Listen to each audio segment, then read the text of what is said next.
त्वदीयपादपङ्कजं नमामि देवी नर्मदे। त्वदीयपादपङ्कजं नमामि देवी नर्मदे। सौराष्ट्रे सोमनाथं च श्रीशैल्यमल्लिकार्जुनं उज्जैनं महाकाले ओंकारममलेश्वरं परल्या बैजनाथं च डाकिन्यां भीमाशंकरं सेतुबन्धतु रामेश्वरं नागेशं दारुकावणे वाराणसं तु विश्वेशं त्र्यंबके गौतमी तटे हिमालये तु केदारं कृष्णं च शिवालये एतानि ज्योतिर्लिंगानि सायं प्रातपठेन्नर सप्तजन्मकृतं पापं स्मरणेन विनश्यति। आज नर्मदा परिक्रमा कथन आणि नर्मदा तीर्थ महात्म्य भाग चौथा आणि नर्मदा परिक्रमा 2013-14। आज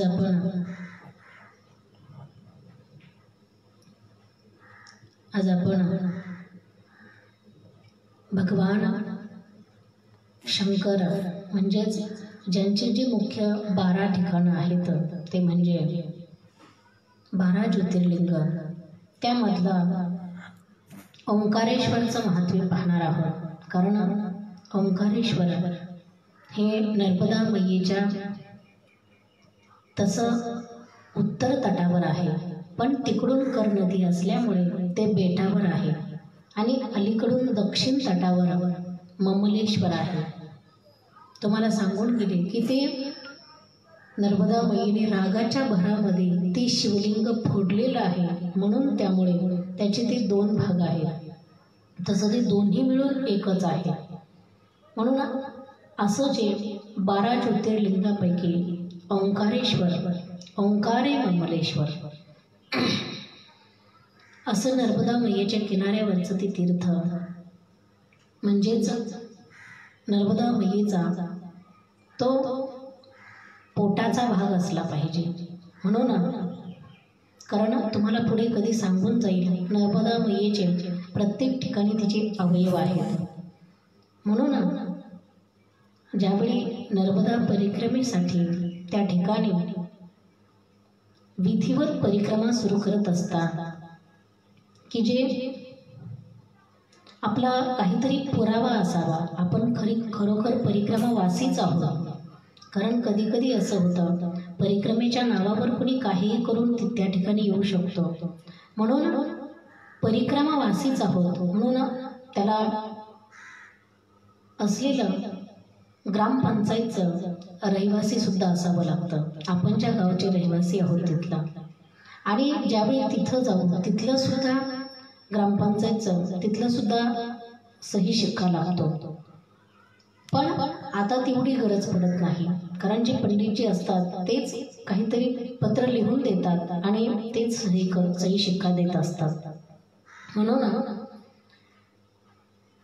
त्यासाठी एक वही सुद्धा सोबत लागते। म्हणजे जेव्हा आपल्याकडे नोटबुक असेल, आपण दररोजचे ज्या ठिकाणी गेलो, कुठे मुक्काम केला, कुठे दुपारचं जेवण केलं, कुठे विश्रांती केली, कुठलं तीर्थ आपण बघितलं, ते तीर्थ आपल्या ध्यानात राहणार नाही नंतर, कारण ते 1-2 नाही आहेत म्हणून ध्यानात ठेवू। म्हणून हे सगळं ध्यानात राहण्यासाठी एक नोटबुक असली की आपण त्याच्यामध्ये सगळं लिहून नोंद करून ठेवत असतो। आणि एक वही याच्यासाठी की आपल्याला रोज आलेले अनुभव आपण लिहू शकतो, कारण सगळेच अनुभव आपल्या एवढे दिवस ध्यानात राहतील असं सांगता येत नाही। म्हणून तिथे आणखी एक वही असावी ती लिखाण करण्यासाठी। म्हणून त्या ठिकाणचं जेव्हा प्रमाणपत्र आपण घेत असतो तेव्हा परिक्रमा सुरू होत असते। म्हणून आपण त्या ठिकाणचं महात्म्य पाहणार आहोत। नर्मदा किनारी पूर्ण अमरकंटक पासून तर थेट समुद्र संगमापर्यंत नर्मदा पुराणामध्ये असं वर्णन आहे की अमरकंटकला जवळजवळ 3 करोड तीर्थ आहेत आणि ओंकारेश्वरला सुद्धा 3 कोसाच्या आत 3 करोड तीर्थ आहेत। म्हणून आता एवढे तीर्थ आपल्याला माहिती आहेत का? प्रत्येक साधू ऋषी मुनी कुणी तिथे साधना केलेली आहे, तपश्चर्या केलेली आहे। म्हणून काही गुप्तही आहे एवढे तर सगळे आपल्याला बघायला भेटणार नाही, पण एवढ्या सगळ्यांचं आपण तिथं गेल्यावर त्यांची जी माती आहे पवित्र, ती तर आपण आपल्या माथ्याला लावू शकतो. त्या भूमीत जाऊन आपण स्वतःला पवित्र करून घेऊ शकतो. म्हणून ज्यावेळी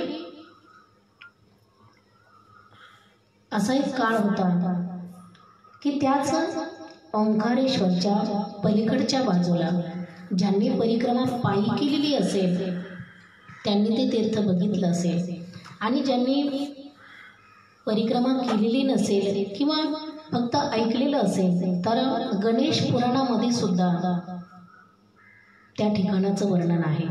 तुम्ही बघू शकता गणेश पुराणामध्ये की च्यवन नावाची ऋषी, आपण श्रीमद भागवत कथा ऐकणारी माणसं आहोत.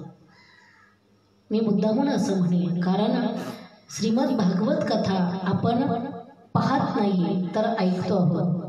शक्यतो माणसांनी या कथा ऐकल्या पाहिजेत, कारण महाराष्ट्रच असा एक आहे की तिथे श्रोता आणि वक्ता आहे. आपण महाराष्ट्राच्या बाहेर गेलो ना तर तिथे प्रेक्षक असतात, पाहणारे असतात आणि कला प्रदर्शित करणारे असतात. मग रामायण, कृष्णलीला, रामलीला हे सगळं दाखवलं जातं, ऐकवलं जात नाही. आणि बघा, ऐकून ते माणसाच्या हृदयात भेटत असतं. पाहिल्याने काय काय बघायला भेटेल आणि बघितल्याने माणसामध्ये बदल होईलच असं सांगता येत नाही. पण जेव्हा एखादा वक्ता, अधिकारी व्यक्ती व्यासपीठावर बसून काहीतरी सांगतो आहे तेव्हा त्याच्याकडे तेवढी पावर असते, तेवढा त्याचा अधिकार असतो आणि तो बोलत असतो तेव्हा आपल्या कानातून थेट हृदयापर्यंत जात असतं. म्हणून शक्यतो ऐकलंच पाहिजे आणि वक्त्यांनी सुद्धा प्रयत्न केला पाहिजे, कथा सांगण्याचाच, दाखवण्याचा कमी प्रयत्न केला पाहिजे. आता तर दाखवण्यामुळे कार्यक्रमावर काहींच्या बराच परिणाम झाला. जे दाखवत नाही, दृश्य दाखवत नाही, त्यांच्या कथाच कोणी ठेवत नाही. खूप अवघड परिस्थिती आहे. म्हणून शक्यतो ऐकवलं पाहिजे. लोकांना आपल्याला किती सांगता येईल, आपण स्वतःच्या वाणीने लोकांना प्रभावित केलं पाहिजे. म्हणून बाकीच्या राज्यामध्ये गेलो तर कृष्णलीला, रामलीला हे दाखवलं जातं. म्हणून मी मुद्दामून म्हटलं की तुम्ही कथा ऐकणारी माणसं आहात. म्हणून श्रीमद भागवतामध्ये तुम्ही ऐकलेलं असेल की जी सुकन्या होती, मी जास्त विस्ताराने तिचं चरित्र सांगणार नाही, पण ती राजाची मुलगी होती आणि राजकुमारी होती. मैत्रिणींसोबत जंगलात गेली आणि जंगलामध्ये तिने एक वारुळ बघितलं आणि वारुळाला काहीतरी चमकतं आहे म्हणून तिने त्यामध्ये काड्या घातल्या आणि 2 काड्या त्या 2 छिद्रामध्ये घातल्या तर त्यामधून रक्ताचा पूर वाहू लागला. ती इतकी घाबरली, तिला काही कळलंच नाही काय झाले नेमकं. म्हणून मैत्रिणींसोबत ती घाबरत घाबरत पळू लागली आणि जेव्हा राज्यात पळून आली, राजाने विचारलं, अरे काय झालंय? तर त्या राज्यामध्ये असं होऊ लागलं की जे राजाचे घोडे होते, घोडे व्यवस्थित चालत नव्हते, सैन्य व्यवस्थित काम करत नव्हतं, कारण काहीतरी आटाआटी लागली असा राजाचा विचार. म्हणून राजाने चौकशी केली, कोणी दुःखी आहे की काय, कोणी साधूची अवहेलना तर झाली नाही ना. म्हणून राजाने इकडे तिकडे चौकशी केली. त्यावेळी राजाला कळलं की त्याच्या मुलीनेच एका साधूची डोळे फोडले.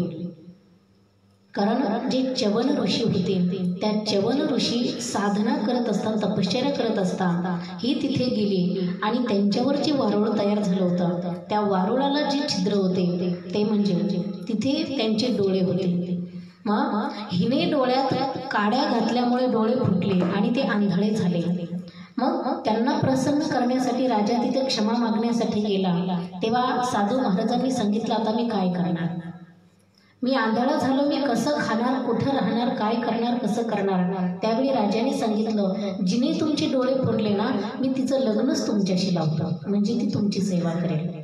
आणि तिने खरोखर आपला धर्म पाळला, आपल्या पतीची सेवा केली. की ते म्हातारे होते, वयोवृद्ध होते आणि त्यांना डोळेही नव्हते.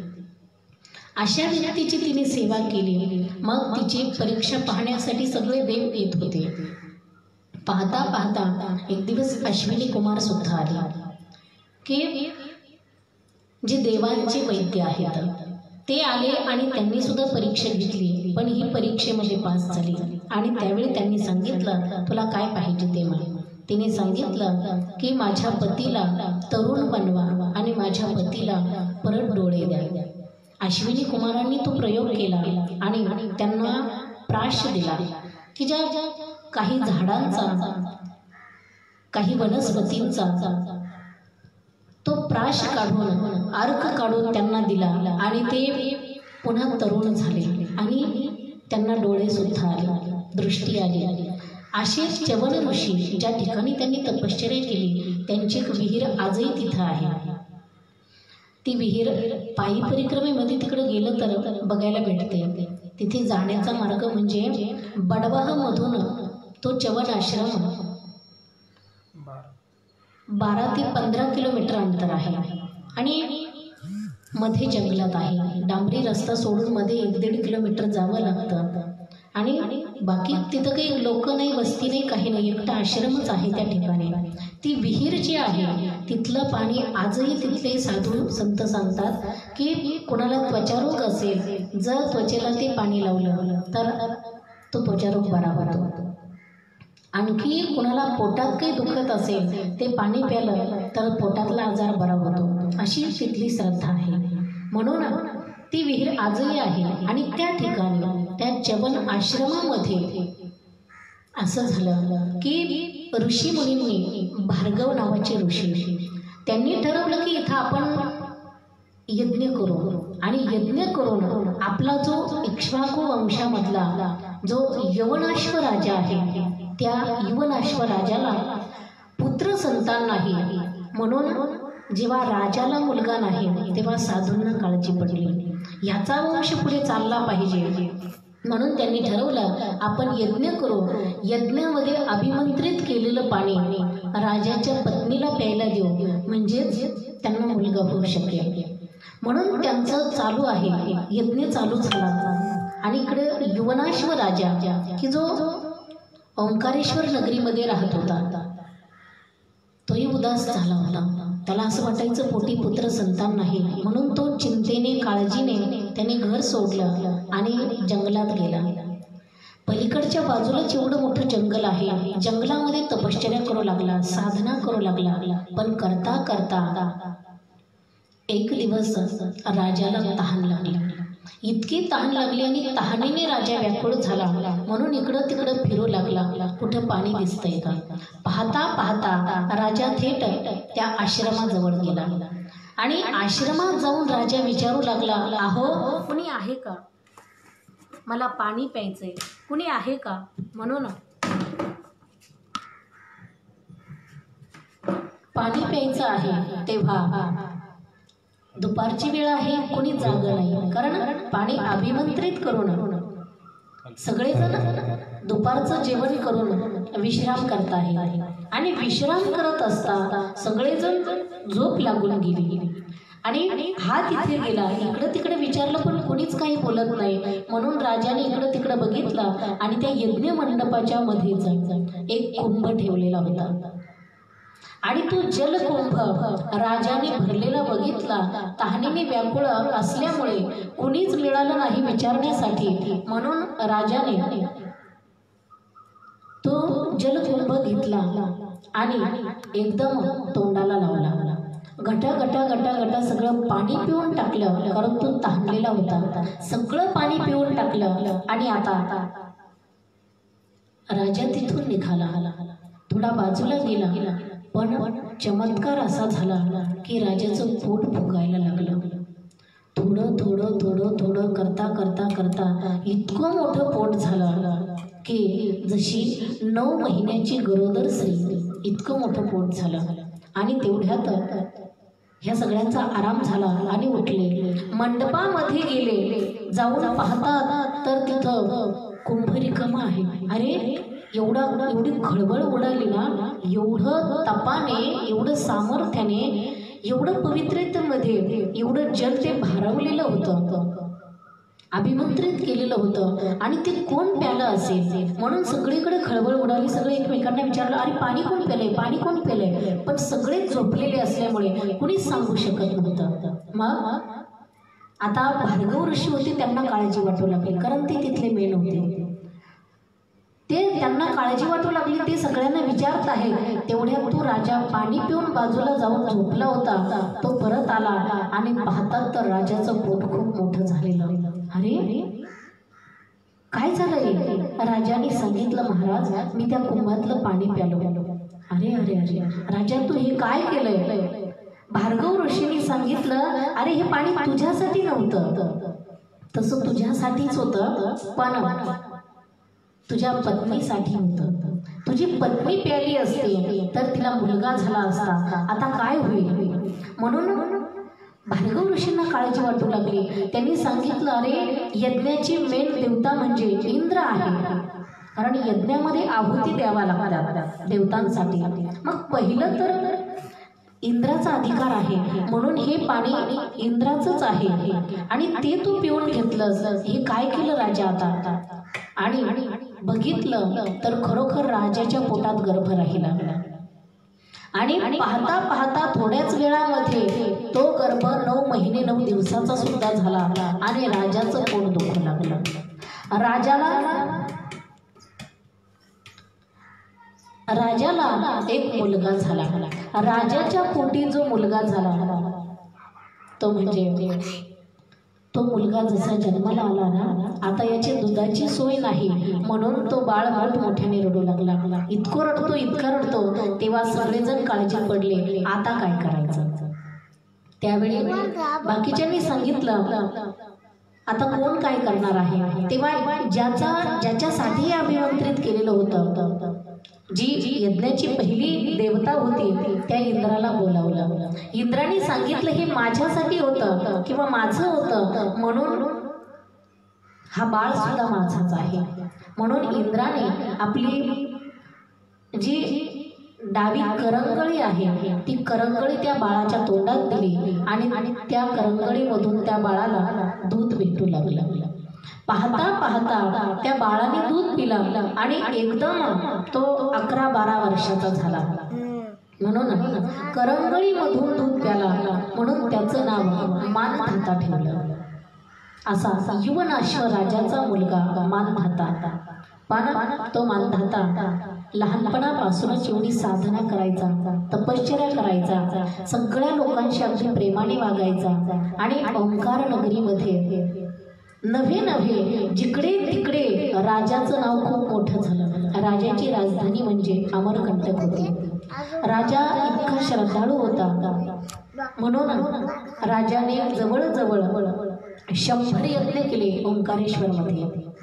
बघा एवढी पवित्र नगरी आहे. आजही तुम्ही कधी गेलात ओंकारेश्वरला तर ओंकार पर्वताची प्रदक्षिणा आहे तिथे. ती 6.5 किलोमीटर आहे. लोक पायी करतात. आता सुविधा झाली, आता नावेने सुद्धा ती परिक्रमा करता येते. विना कष्ट विना सायास. जाऊन नावेत बसायचं, नावाने दादा 100 रुपये घेऊन बरोबर परिक्रमा करून आणतो. पण वरचं काही बघायला भेटत नाही. ज्यांच्या पायात शक्ती आहे त्यांनी पायी करू शकतात, कारण ती एक प्रदक्षिणा केली तर असं सांगतात नर्मदा प्रदक्षिणेचं काहीच पुण्य भेटतं. म्हणून ती प्रदक्षिणा पायी आहे आणि वरती आहे. ती ओंकारेश्वरच्या मंदिरापासूनच असं उजव्या हाताला जावं लागतं. जेव्हा ती प्रदक्षिणा करत असतो तिथे आता त्या ठिकाणी श्रीमद भगवद्गीतेचं सुद्धा लिखाण केलेलं आहे. जाताना चालता चालता श्लोक वाचत चालायचं आणि रस्ता पूर्ण बनवलेला आहे प्रदक्षिणा मार्ग म्हणून. मध्ये रस्त्यामध्ये जाता जाता तिथे अरुण मुक्तेश्वर महादेव आहे. तो कर आणि नर्मदा मैयेच्या संगमावरतीच आहे. तो ऋण मुक्तेश्वर असा आहे. तिथे हरभरे म्हणजे फुटाणे किंवा डाळ तिथे जर वाहिली तर मनुष्य पितृ ऋणामधून मुक्त होतो, किंवा आपल्यावर कुणाचंही ऋण असेल, कारण मनुष्याचं मनुष्यावर सगळ्यांचं ऋण आहे. भगवंतानी सृष्टीची निर्माण अशी केली आहे, त्यामध्ये 7 पदार्थ असे बनवले ते परोपकारासाठी, आणि त्यांचा परोपकार माणसावर होतो ते ऋण रूपाने. म्हणजेच शास्त्रकार सांगतात, रविश्चंद्रो घणा वृक्षा नदी गावश्च सज्जनः एतेत परोपकाराय युगे देवेन निर्मितः. भगवंताने 7 पदार्थ बनवले, सूर्य, चंद्र, नदी, गाय, वृक्ष आणि संत. हे जे पदार्थ आहेत यांचा माणसावर उपकार होतात, म्हणजे ऋण होतं. मग हे सगळ्यांचं ऋण आपण सगळ्यांसाठी फेडू शकत नाही, म्हणून त्या ऋण मुक्तेश्वराला जर डाळ वाहिली तर त्याच्या आपण सगळ्यांच्या ऋणातून मुक्त होतो. म्हणून असा प्रदक्षिणा मार्ग. त्या ठिकाणी वरती आपण पलीकडच्या बाजूने वरती चढलो की आपल्याला जुनाट बांधकाम बघायला भेटतं. मोठमोठे दगड आहेत, मोठमोठे खांब आहेत, आणि ते बघितलं तर आपल्या लक्षात येतं की हे किती पुराण आहे. कोणत्या राजाची नगरी असेल तर ती मानधाताची नगरी आहे. एवढी सुंदर नगरी होती. राजा सुद्धा सगळ्यांची एवढी सुंदर काळजी घ्यायचा, आणि 100 यज्ञ त्या ठिकाणी केले, आणि नर्मदा मैयेसोबत असं वागायचा. कारण नर्मदा मैयेच्या किनाऱ्यावर राहायचं आणि परिक्रमा करायची म्हणजे तिथं फक्त नम्रताच घ्यावी लागते. फुगीरपणा अजिबात चालत नाही. जो फुगीरपणा करायला जातो ना तर नर्मदा मैया लगेच त्याला शिक्षा देते. तो काही पंढरीनाथ नाही सगळ्यांच्या अपराध पोटात घालायला. ती एक शक्ती आहे, आणि ती ज्याची त्याची जागा ज्याला त्याला दाखवते. आपला पंढरीनाथ तो भोळियासी भोळाच आहे. म्हणून जी नर्मदा मैयेच्या किनाऱ्यावर ते राहत आहेत आणि नर्मदा मैयेच्या कुशीत राहत आहेत. एका बाजूला कर नदी, एका बाजूला नर्मदा मैया, पण नर्मदा मैयेला ती आईच म्हणणार. मग एकदा आई म्हटलं ना की प्रेमाने काहीही सहन होतं, पण रागात आणि क्रोधात काही सहन होत नाही. प्रेमाने तिच्या मांडीवर लोळलं काय आणि तिच्या मांडीवर झोपून तिलाच लात मारली काय, सगळं सहन होतं. म्हणून मानधाता सुद्धा नर्मदा मैयेच्या कुशीत राहू लागले, आणि तिथे ओंकारेश्वर, कारण आपण जेव्हा वरती जातो तेव्हा आणि किंवा ओंकारेश्वरला जातो तेव्हा आपल्याला तिघांचं दर्शन महत्त्वाचं असतं. ते म्हणजे त्रिसूत्री आहे. एक नर्मदा, भगवान शंकर आणि मानधाता. त्या मानधाताच्या पलीकडेच असं एक ठिकाण होतं, आता ते बंद केलेलं आहे. तिथून पूर्वीचे साधू लोक जलसमाधी घ्यायचे. म्हणजे तिथून सर्व विधिवत त्यांनी ठरवायचं की आता आपल्याला हा देह ठेवायचा किंवा देह नर्मदा मैयेला समर्पण करायचा. म्हणून ते त्या ठिकाणी जाणार, विधिवत त्यांचा तिथून देह ते जलामध्ये समर्पण करणार. अमरकंटकचा असा विधी आहे, तिथे अग्निप्रवेश आहे. स्वतःची चिता स्वतः रचवायची आणि स्वतः चितेमध्ये जाऊन चिता पेटवायची आणि स्वतः चितेत जाऊन बसायचं. त्याला अग्निप्रवेश. स्वतःचा देह स्वतःच संपवून टाकायचा, भगवंतामध्ये भगवंताला समर्पण करायचं. आणि ओंकारेश्वरचा विधी म्हणजे तिथून जलामध्ये उडी टाकायची. खरं सांगू, मला ही गोष्ट अगोदर माहिती सुद्धा नव्हती, पण माझी जेव्हा परिक्रमा सुरू झाली ना, पहिल्याच रात्री मला तो प्रसंग दिसू लागला. कुठेतरी उंच डोंगर आहे आणि उंच टेकडी आहे, तिथून एकदम सरळ खोल खाली नर्मदा म्हणजे पाणी दिसतंय, नर्मदा मैया आहे हे मला कळलं नव्हतं. पण तेव्हापासून मला जवळजवळ 8-15 दिवस रोज तसंच दिसायचं, आणि तिथून साधू लोक खाली उडी टाकत आहेत असं दिसू लागलं. आणि जेव्हा मी नंतर नर्मदा पुराणामध्ये वाचलं आणि एकदा परिक्रमेमध्येच एक दिवस एका महात्म्याने सांगितलं की ओंकारेश्वरला असा विधी आहे, त्यावेळी माझ्या लक्षात येऊ लागलं, अरे मला तर हे अगोदरच कळत होतं, कारण ही गोष्ट मला माहिती सुद्धा नव्हती. म्हणून तिथला असा तिथे एक विधी आहे मानधाताच्या पलीकडून, पण तिथला दरवाजा ते सगळं आता बंद केले आहे, तिथे पूर्ण पॅक करून टाकला, कारण ती परवानगी नसल्यामुळे. म्हणून मानधाताचं दर्शन महत्त्वाचं आहे. भगवान शंकराचं दर्शन आणि नर्मदा मैयेचं दर्शन ही त्रिसूत्री आहे.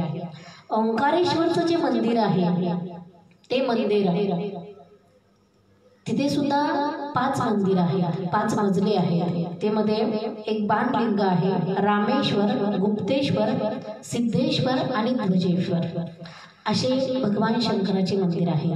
तिथे बाजूला अरणछोड राईचं सुद्धा मंदिर आहे, गणपती बाप्पांचंही मंदिर आहे.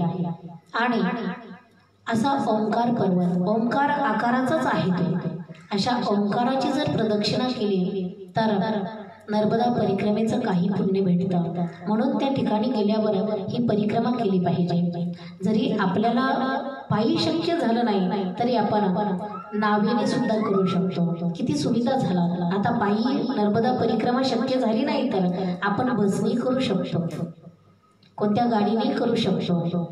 म्हणून पण नर्मदा परिक्रमा करत असताना श्रद्धा, भाव, भक्ती महत्वाची आहे.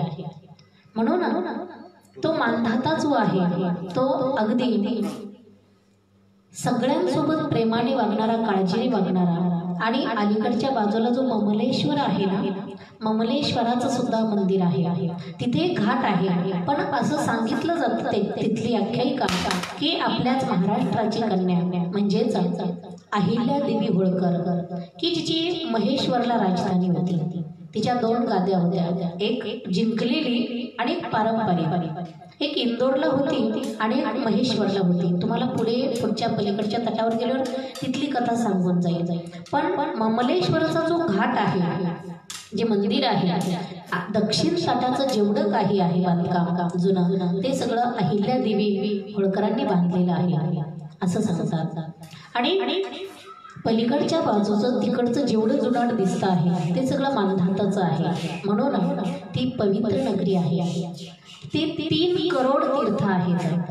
मग सगळ्या तीर्थांची प्रदक्षिणा होईल की सगळ्या तीर्थांचं दर्शन होईल हे आपल्याला माहिती नाही. पण आपण तिथे जाऊन फक्त नर्मदा मैयेला सांगायचं, आता तूच काय ते आमच्याकडून करून घेणारी आहे. म्हणून नर्मदा मैयेचा दक्षिण तट हा पितृमार्ग आहे आणि उत्तर तट हा देवमार्ग आहे. म्हणून उत्तर तटावर, कारण दक्षिण तटापेक्षा उत्तर तट जास्त पवित्र सांगितला जातो कोणत्याही नदीचा. पण नर्मदा मैया स्वतःच इतकी पवित्र आहे की स्वतःच तीच तपस्विनी आहे, तीच सिद्ध आहे. म्हणून दोन्ही तट तिचे पवित्रच आहे. पितृमार्ग असला तरी सुद्धा तो साधनेसाठी पवित्र आहे. आणि उत्तर मार्ग, उत्तर तट देवमार्ग असला तरी सुद्धा तो पवित्रच आहे. म्हणून दोन्ही तटाचं महात्म्य सारखंच आहे. म्हणून अशी नर्मदा मैया की जिला गौरी स्मशान म्हटलं जातं, त्या नर्मदा किनाऱ्याला अशी गौरी स्मशान म्हणजे सगळं. स्मशानामध्ये काय असतं माहिती? स्मशानामध्ये फक्त राख शिल्लक राहते. मग आपण सुद्धा सगळ्या विकारांची आणि सगळ्या अपेक्षांची राख करायची आणि मग नर्मदा किनारी जायचं. मग नर्मदा किनारी गेलं, प्रदक्षिणा सुरू झाली की आपल्या एक गोष्ट आपल्या लक्षात येत चालते. म्हणून हा ओंकारेश्वर पर्वत, मानधाता राजा आणि नर्मदा मैया जेव्हा आपण अलीकडच्या बाजूला येऊ आणि अलीकडच्या बाजूने येत असता ओंकारेश्वरच्या मंदिराकडे, तेव्हा उजव्या बाजूला एक छोटासा रस्ता आहे. म्हणजेच नर्मदा मैयेकडे खाली जाणारा आणि ओंकारेश्वरकडे मंदिराकडे वरती पायऱ्या चढत असतात. पायऱ्या चढायच्या अगोदरच लगेच खाली उजव्या हाताला जो रस्ता आहे तिथेच थोडंसं 10-5 पावलं गेलं की लगेच असं आहे, तिथे आदि श्रीमद जगद्गुरु शंकराचार्यांचं मंदिर आहे. कारण एका कल्पामध्ये, शक्यतो चालू कल्पामध्येच शंकराचार्यांनी त्या ठिकाणी त्यांचे गुरु गोविंद पादाचार्य, कारण त्यांची परंपरा तुम्हाला माहिती सुद्धा असेल, सनकादिक संतांपासून आलेली ती परंपरा माझे गुरुवर्य सांगत असतात.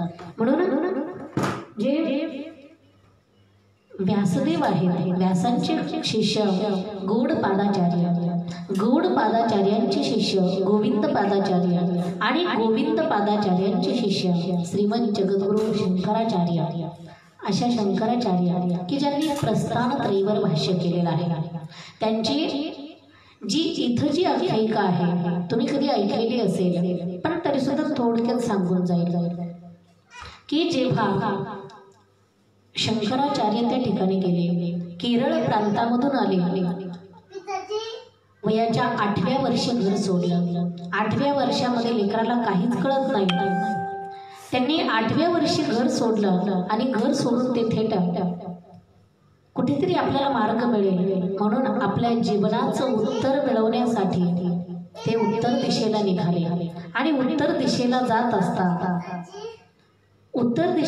असता असं सांगितलं जातं की महाराष्ट्रामध्ये ते पहिले पंढरीनाथाच्या मंदिरात गेले आणि पंढरीनाथाच्या मंदिरात जाऊन त्यांनी पंढरीनाथाला बघितलं. पंढरीनाथाच्या डोक्यावर भगवान शंकराचं शिवलिंग बघितलं आणि शिवलिंग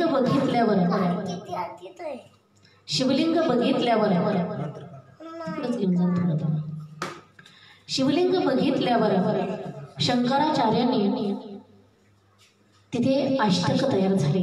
ते पांडुरंग अष्टक, परब्रह्मलिंगम भजे पांडुरंग. जेव्हा अष्टक झाले आणि पुढे ते गेले थेट अमरकंटकला गेले, तेव्हा त्यांनी प्रवाह बघितला. ते सुद्धा शंकराचार्यांची गुफा आहे, शंकराचार्यांचा आश्रम आहे. आणि तिथून त्यांना असं दिसू लागलं की हे काय कौतुकास्पद आहे, कसला प्रवाह आहे. म्हणून तो पाहत ते थेट त्या प्रवाहाच्या दिशेने चालत आले, म्हणजे खालून वरती थेट ओंकारेश्वरला आले. एका कल्पामधली अशी कथा आहे की कारण आम्ही त्या ठिकाणी जाऊन सुद्धा बघितलं. नर्मदा किनारीच नरसिंहपूर जिल्ह्यामध्ये ते ठिकाण आहे, डोंगरगाव वगैरे त्या साईडला आहे की तिथे सुद्धा शंकराचार्यांची गुफा आहे. खूप खोल गुफा आहे, ती आम्ही बघितली सुद्धा. तिथे व्हिडिओ शूटिंग सुद्धा करून आणलेली आहे.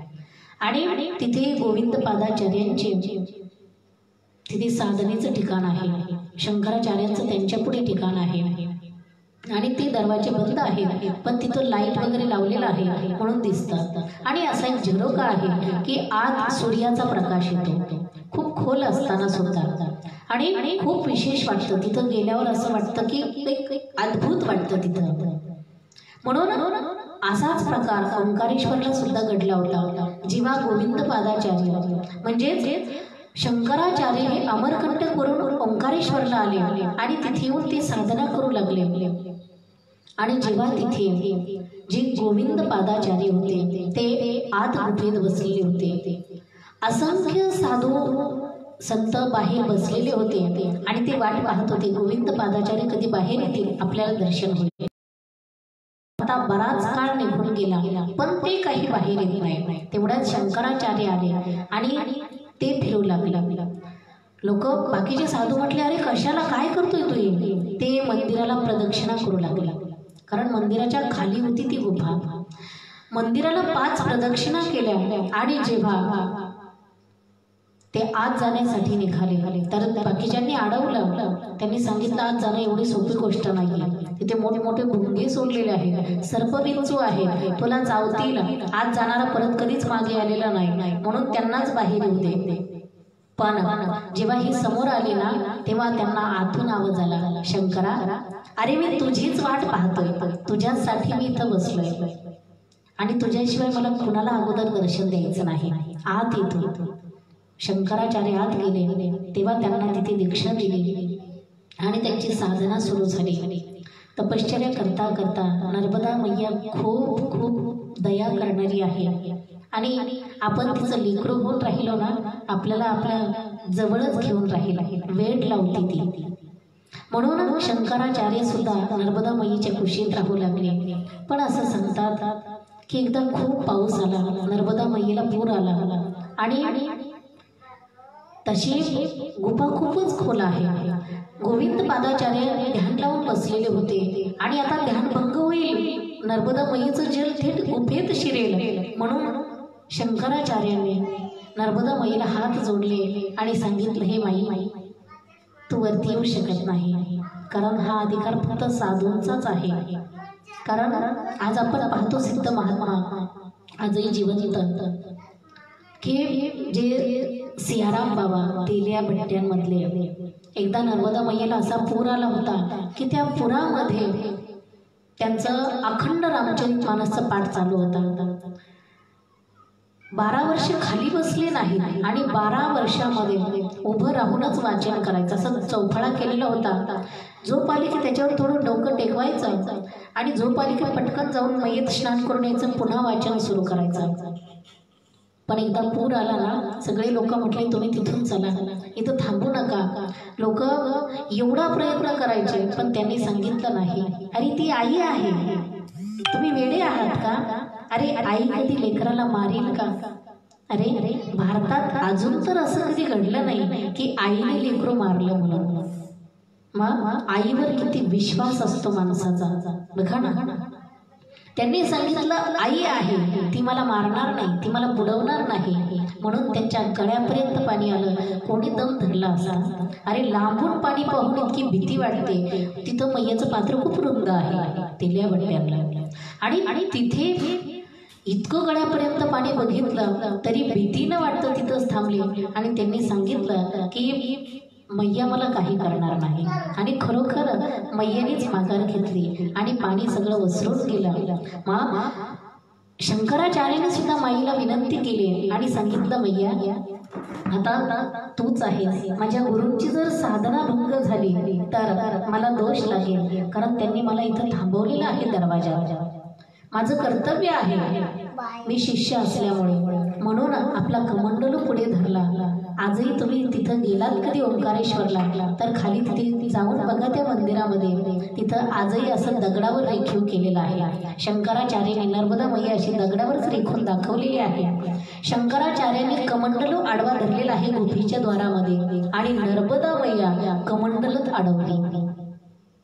त्यावेळी नर्मदा मैया प्रत्यक्ष प्रकट झाली आणि नर्मदा मैयाने शंकराचार्यांना दर्शन दिलं. पहिलं सांगितलं बाळा तू खूप महान आहेस, तू खूप मोठा होणार आहेस, प्रस्थान त्रयीवर तू भाष्य करणार आहेस, तो इथे राहून खूप मोठमोठे ग्रंथ करणार आहे. नर्मदा मैयाच्या किनाऱ्यावरती शंकराचार्यांनी खूप मोठे मोठे ग्रंथ तयार केले आणि आज आळंदीमध्ये जे शिक्षण चालू आहे ते ग्रंथ अगोदर शंकराचार्यांनी तिथं तयार केलेले आहे. मौली ज्ञानेश्वर महाराजांनी सुद्धा शंकराचार्यांचं नाव घेतलं की व्यासांचा मागोवा घेत भाष्यकारा ते वाट पुसत. मग असे शंकराचार्य ते सुद्धा त्या ठिकाणी राहून त्यांनी सुद्धा मोठं कार्य केलेलं आहे. त्यांची साधना पहिली नर्मदा किनारी ओंकारेश्वरला झाली, म्हणून ओंकारेश्वर पर्वत आणि ओंकारेश्वर तीर्थ खूप मोठं तीर्थ आहे. 3.5 करोड तीर्थ त्या ठिकाणी आहेत. म्हणून असं पवित्र तीर्थाचे आज आपण चिंतन केलेलं आहे. म्हणून आज आपण या ठिकाणी थांबतो आहोत. उद्याचा प्रसंग, पुढचा प्रसंग असा असेल की माझी नर्मदा परिक्रमा सुरू होईल तेव्हा माझा एक अनुभव आणि माझं ते स्वप्न. म्हणून उद्या तुम्हाला ते सांगून जाईल. आज इथेच थांबूया. नर्मदे हरी हरी.